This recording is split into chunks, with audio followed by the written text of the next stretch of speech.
Welcome to One Bite is Everything, the podcast that uncovers what you don't know about your food. I am your host, Dana DiPrima, and today I am really thrilled to welcome Kathleen Finlay, president of the Glynwood Center for Regional Food and Farming. Kathleen and her team are at the forefront of revitalizing regional food systems, connecting farmers with land, training the next generation of agricultural leaders, and ensuring access to sustainable, locally grown food for everyone. We'll talk about why regional food systems are critical, not just for the health of our communities and the planet, but also for preserving the livelihoods of hardworking farmers. Along the way, we'll examine how the new administration's policies might impact this vital work.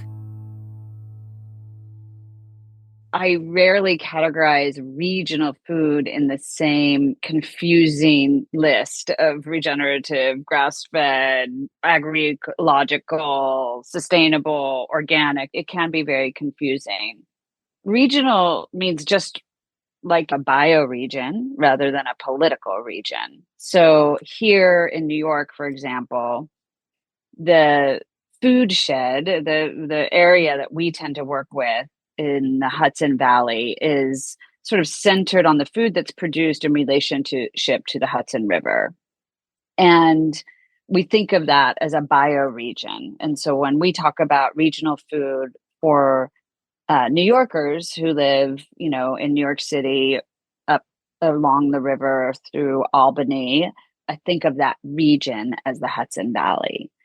And the reason that all of us at Glynwood are so invested in proving that regional is the appropriate scale for agriculture is that if you're getting most of your food regionally, you're getting seasonal food. It's being harvested sooner to eating, which is the most beneficial nutrient load. It's not traveling and, contributing to the climate crisis through transport. It's keeping the dollars in your region. So it's helping your local economy thrive. It helps build relationships between producers, farmers, and consumers, eaters. There's so many good reasons why regional food is healthier for our bodies and healthier for the planet and healthier for our communities. And it's in direct response to the dominant food system that has evolved in this country to be not regional, but very highly centralized and commodified. Our work here at Glynwood is to really make the case that you can re-regionalize your food system, and that work is really important because that's the healthiest scale to produce food for us. The Glynwood Center for Regional Food and Farming is the ultimate connector in a world of local food systems. They're out there training new farmers, championing sustainable practices, and making sure that everyone, from policymakers to your neighborhood grocery shopper, understands how vital local farms are. They help farmers grow their skills, fight for food equity so fresh, sustainable food isn't just for the wealthy few. And they run programs that inspire people to care about where their food comes from, whether it's hosting farm tours, building farmer-to-farmer networks, or helping restaurants get local food on their menus. Glynwood is creating a web of support that ties communities to their food sources. They are not just growing vegetables, they're growing relationships, knowledge, and advocacy for a more sustainable future. Talk to me about the maybe top 3 ways that we would re-regionalize our food. One is to help grow the market to support regional food. So that means helping consumers know how they can support their local producers, whether it's through a community-supported agriculture or CSA method where you're buying food directly from a farm, or you're frequenting a farmer's market, or you're doing direct sales from a farm. But a lot of our efforts is to help lots of different people know how they can support their regional food system.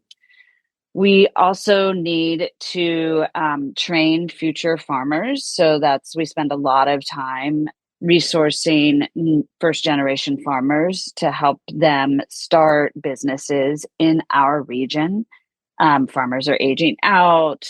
These are folks who typically don't come from a family of farmers, but are keenly interested in that kind of food justice and environmental justice that comes with regional food systems. But we need to equip them with how to farm and steward our lands well. And I think that land access is really an important pillar of re-regionalizing a food system. So here in New York, land can be prohibitively expensive. So finding innovative ways to get those farmers onto land to be able to successfully start and run their businesses that provide the food is really important. Glynwood is matching farmers with landowners like Agricultural Cupid, setting up leases that make farmland affordable and teaming up with conservation groups to keep farmland from turning into parking lots. Through incubator farms, they're giving new farmers a safe space to grow their businesses and their crops without breaking the bank. They're also exploring innovative shared ownership models and pushing for policies that make farmland more accessible. It's not just about planting seeds, it's about planting opportunities for farmers and their communities. Let's talk about land for just a second, because I've been talking to farmers across the country about land in particular. Good things that are happening in regions, and then, oh my gosh, right next door, there's going to be some sort of big development on land that was earmarked for agriculture. When you're talking about having access to land for farmers, what are you talking about? I mean, there is a scary trend of agricultural land being developed. So a lot of the work is just safeguarding that land from development. I think one of the more recent and hopeful evolutions has been that the land conservation movement, which really had its birth here in the Hudson Valley of New York, started with this kind of romantic idea of just preserving land for the sake of preserving land, and didn't really embrace agricultural or working landscapes as part of that movement. And they've really come full circle now that the land trust community and the conservation community see how they can play a pivotal role in protecting land from development and making it available to farmers. So that's a glimmer of hope in a sea of, you know, growing populations and increased development across the nation. So we really have to double down on efforts to protect land from development. Now, you're the president of the Glynwood Center, and you've been there working with them, working as a part of that for a long time. And I know they're located in upstate New York, but what other organizations and efforts are going on nationwide that Glynwood is connected to that are focused on regional food? Yeah, I mean, there's a few of us. The Wallace Center is one in the Mid-Atlantic region. HASA is another one in Pennsylvania. There's some great work being done out west with Piscinus Ranch, supporting farmers in Central California and beyond. There's other organizations nationally. Glynwood is unique in its like really centered focus on regional food systems. There are efforts that are being driven by the state. For example, the good food purchasing policy that's rolling out, first in California, but then is gaining interest in other states that require like public institutions to purchase food that is produced in their state. Those kinds of policy efforts are aligned with the philosophy that I laid out in terms of building regional food systems. So I think there's a growing number of us that are approaching it in different ways, whether it's policy, whether it's training farmers, whether it's building markets for regional food. Those efforts all end up supporting our local farms. I'm curious about, and I loved how you put it, consumer, the eater. What's going on with Glynwood in terms of inspiring eaters to pony up and get closer to farms? Yeah. One of the most important evolutions of our work here has been to really increase food access to that beautiful, locally produced fabulous meat and vegetables. So to do that, we are resourcing farmers so that the farmers are supported, but then making sure that that food is not only in farmers markets and at our food store and in restaurants and, from all of the farms that we work with, but are also getting onto the tables of folks who are really struggling with resources.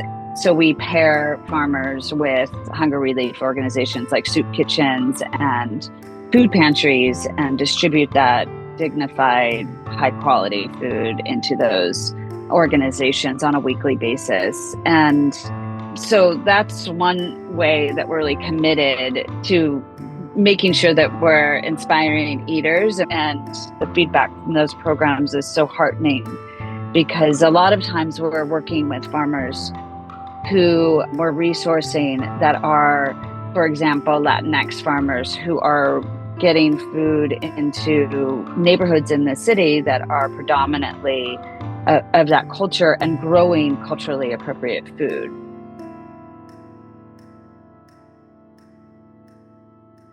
Understanding the cultural aspect of a region when it comes to food means embracing the unique food traditions and dietary needs of the community when deciding what to grow. It's about recognizing that food isn't just fuel, it's identity, celebration, and connection. By cultivating crops that align with local cultural preferences and cuisines, farmers can create a deeper bond between the land and the people that it nourishes. This approach not only supports food sovereignty, but also helps preserve cultural heritage through what ends up on the plate. Think of it as farming with purpose, where the harvest reflects the heart of the community it feeds.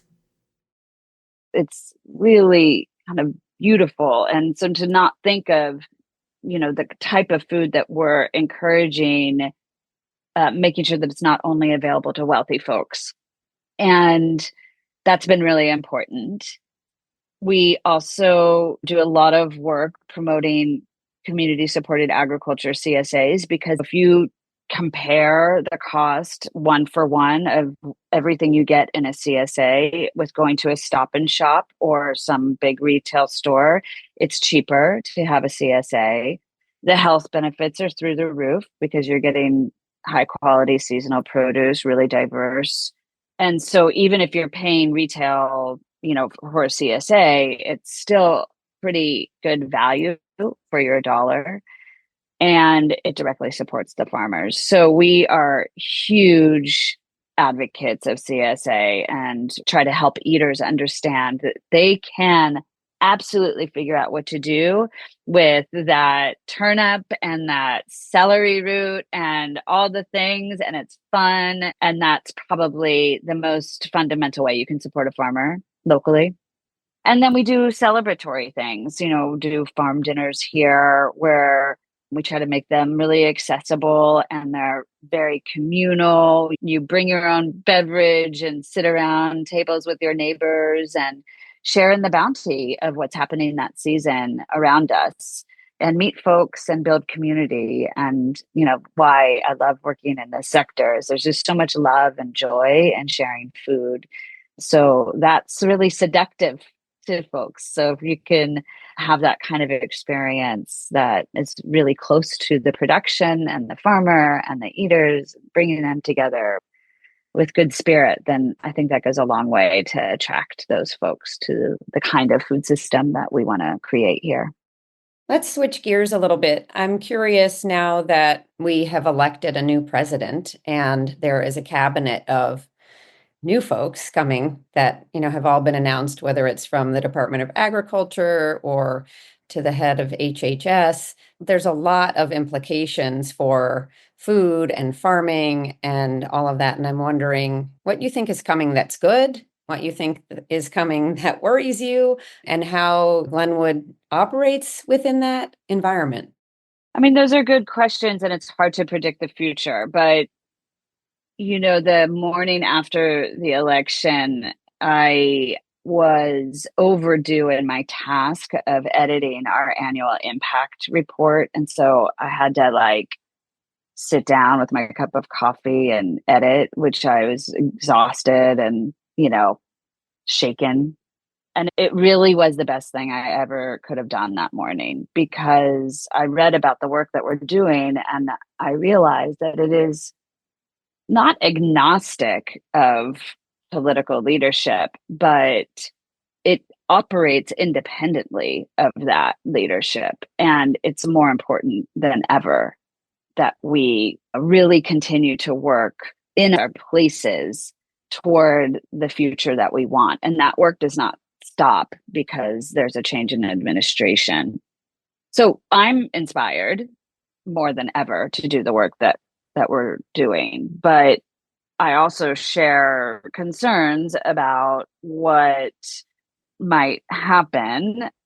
Certainly, I think if there's big disruptions in immigration, that our dominant food system relies on immigrant labor, that will be incredibly disruptive and will probably harm folks in terms of access to food and things like that, but might also underscore the need to build the kind of systems that we're building in terms of regional food systems. And we do a lot of work for helping immigrant labor trying to build their own farm businesses and become part of our communities.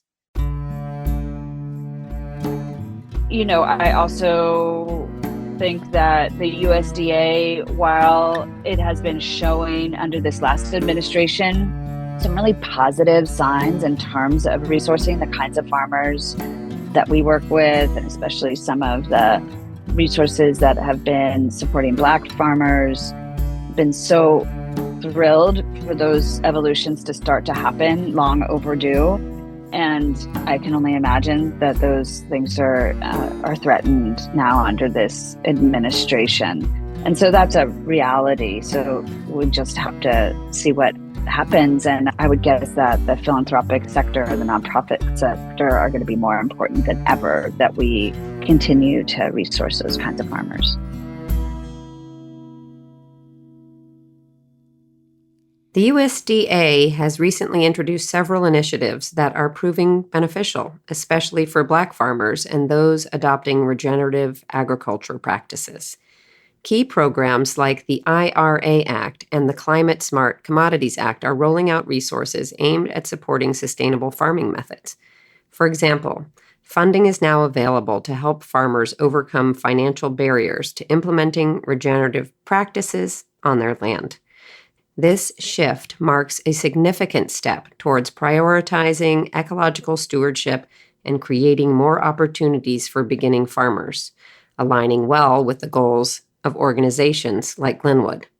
The focus is shifting away from traditional commodity farming toward a more climate-conscious approach, promoting innovation and inclusivity in the agricultural sector. I was reading yesterday, just in terms of these efficiencies departments or whatever, these new initiatives that may be coming as a part of, Project 2025, that we're looking at maybe a reduction in SNAP, the Supplemental Nutrition Assistance Program for folks with low income. Is that what you think the solution will be? Is that it will shift out of the government's? It's a huge line item in the Farm Bill. Yeah, I mean, that's a big worry. And we've done a lot of work around incentivizing SNAP users to support their local farms through CSA and through farmers markets and other direct sales. So that's a big worry, and it's a question mark. And, we don't do here at Glynwood, we're not a policy advocacy organization. We work with some policy advocacy organizations on this front. So that work has to be as strong as possible so we don't lose some of the really important benefits that are in place right now that need to be even more, in my view, need to be more generous in terms of thinking about food as a human right, not as a commodity. I mean, that's really sort of the big picture paradigm shift that needs to happen. So in that lens, then SNAP becomes, we haven't done enough to feed everyone in our communities. So it's very worrisome, and we just have to work really hard. So I don't think the solution is just to burden the philanthropic and NGO communities, I think we still have to fight really hard for those policies that are in place and make sure we're ready for the next administration. Well, let's step out of Washington for a minute. Let's head to Italy. You and Mark have taken on a new role at the American Academy in Rome as the head of the Sustainable Food Initiative. Help Right. me Yep. understand what you guys are up to.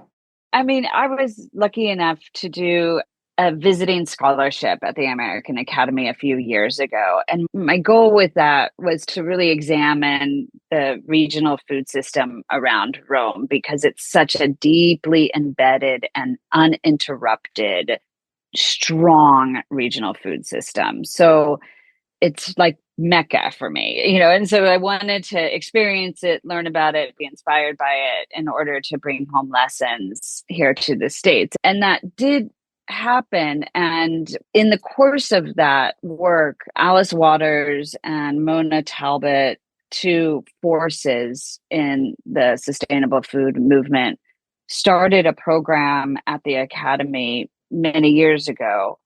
And they set out to demonstrate how institutional food can be integrated into the life of the community of the institution, as well as, highlight regional food, healthy food, sustainably grown and harvested food, all of the principles that we've been talking about. And they really put into place this incredible program that's gotten a lot of attention over the years for being exemplary. And while I was at the Academy, I just felt like there might be some more opportunity to strengthen that program and really hold it up as an example of how an institution that serves 2 meals a day to anywhere between 70 and 120 people can do it really well, and to share that example with institutions around the world. So that's the work, is thinking about how the Academy can just be an excellent example of institutional food that has the same principles that we've been talking about, because institutions are a really important part of the food system. All the policy, as we've talked about, incredibly important. Understanding your choices can be hard if you are really busy and are strapped for resources, but also really important. But another big lever is places that are feeding lots of people. The school food movement has gotten really exciting over the past few years. We follow it closely. We work and cheerlead those folks, but also other institutions like the academies. I mean, there's any kind of academy. It could be scholarly or not, but serving that many meals with that many people every day. And if we can document how to do it really, really well, not only like how to procure from local food, farms, but how to really make food not the sidebar. You go and you eat and you get your calories, and then you do the thing that you're at the institution to do, learn or work or play, whatever it is. I think our vision is like, how can food be like a force that builds community and is totally integrated into the experience of the institution? And so we want to demonstrate that and model that. Sometimes when I'm talking about shopping local and getting your meat from a local farmer, a small farmer who's really taking care of the land and has these great principles, and you can trace your food, people are like, yeah, but it's so expensive.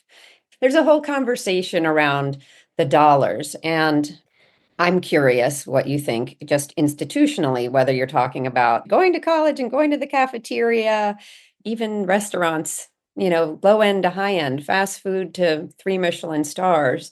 And I think it's not so much the dollar as the mentality around it. I just wanted to get your sense, since you're talking about this with the academy and institutions, but also chefs and restaurants. And what do we do about this dollar problem? I mean, it's a complex issue. There's so many different threads, right? So there's like two big picture responses. One is, at the end of the day, what we're talking about is deep inequity in our country, where there's folks that are really struggling and folks that are well resourced. That creates this like bifurcated system of goods and services. So it's like one answer is like, we got to deal with that. Like there's folks that are struggling that, in my view, we can figure out how to help folks struggle less. And that has to do with living wages and how we treat folks. And it has to do with racism and all kinds of things, these complex social issues. But that's manifesting in this reality of folks not being able to afford good food. The other big picture is that because of our dominant commodified food system, our expectation is that food is so cheap. And, that's a hard nugget to crack when you're used to chicken being $5.99 not for a rotisserie chicken. Right. So whatever that is, a pound, I mean, it's like, there's no way to produce that in the kind of food system that we need to have in this country. So in other countries, food is valued differently. And so that's another big part of this problem in terms of the cost of the kind of food that we're talking about, because the farmer shouldn't bear the burden of that differential. The farmer shouldn't not make a living because the way to produce the food, they have to sell it at the price point that covers the cost. So there's lots of ways we can address that. We've talked about them. Policy is a really important one, getting the resources to those farmers so that they can produce the food at a price point that will feed more people, helping those folks who, like with SNAP, that don't have the dollars to be able to afford those foods and have it be accessible. And I think increasingly folks who can afford it understand what value they're getting. And I think to continue to help those who have resources to be able to drive that is great. I think restaurants, again, it's like my chef friends are complaining about labor costs. I get it. But who's going to pay living wages? How are we going to do that? So it's like, it's all contextualized and in larger issues that we need to address. And so the answer right now is for folks who have the resources to be able to support that system and to advocate for policy and the kind of work that Glynwood does, the kind of work that our partners do in helping to incentivize farmers and eaters to buy into that system however they can. Get to your farmers market, people. Yeah. Or your CSA. Absolutely. Learn how to cook a turnip or 20 of them. Right. Besides going to the farmers market and getting in that CSA. What's the most important next for us? Like, what can we do? People who have big resources and people who don't, we should all be able to join together and do something. I think for everyone who cares about these issues, it is find your farmer and support your farmers, support your local farmers. However, whatever that looks like, whether it's a CSA, a farmer's market, going to the farm, any of that goes a really long way. I think really holding your policy makers' feet to the fire is also incredibly important, especially right now. And then sort of like a larger, more philosophical answer to that question is, I just think that everyone is great at something, and kind of examining what that is. Like maybe you're a great networker, or maybe you're an awesome communicator, or maybe whatever your secret sauce is, to really own it and contribute it to whatever cause you care about. I mean, my cause is food because of its implications to how we steward the natural world. And I love it when people are passionate about food. I equally love it when people are passionate about clean water or figuring out how to mitigate the climate crisis, or, whatever, or making places, neighborhoods safe, whatever that is. But I think the best advice I ever got was in my youth, when People really encourage me to figure out what it is I like doing and what I'm good at doing, and then contribute that, instead of feeling like you got to like do it all and figure it all out. And just like find your one thing that you feel like you could really contribute. That's great advice. So much easier than solving all the problems of the world at once. Yeah, you can't. I mean, maybe you can, Dana. I don't know. I think I found my one thing. I'm just working on it incessantly. Thank you for joining me here today for this episode of One Bite is Everything. Huge thank you to Kathleen Finlay for sharing her expertise and passion for building stronger regional food systems. As we navigate these shifts in food and farming policy, I want to leave you with a few questions to consider. How does where your food comes from impact your community and your environment? What steps can you take to support regional food systems and the hardworking farmers behind them? And how can we collectively ensure that good food is accessible to everyone? If today's conversation resonated with you, I'd love to hear your thoughts. Send me your questions, share your reflections, or even suggest topics for future episodes. Don't forget to subscribe to the podcast, leave a review, please, and share this episode with a friend. Your support helps us uncover more of the stories behind our food and amplifies the voices working to make the system better for everyone. Until next week, keep asking questions, stay curious, and remember, one bite really is almost everything.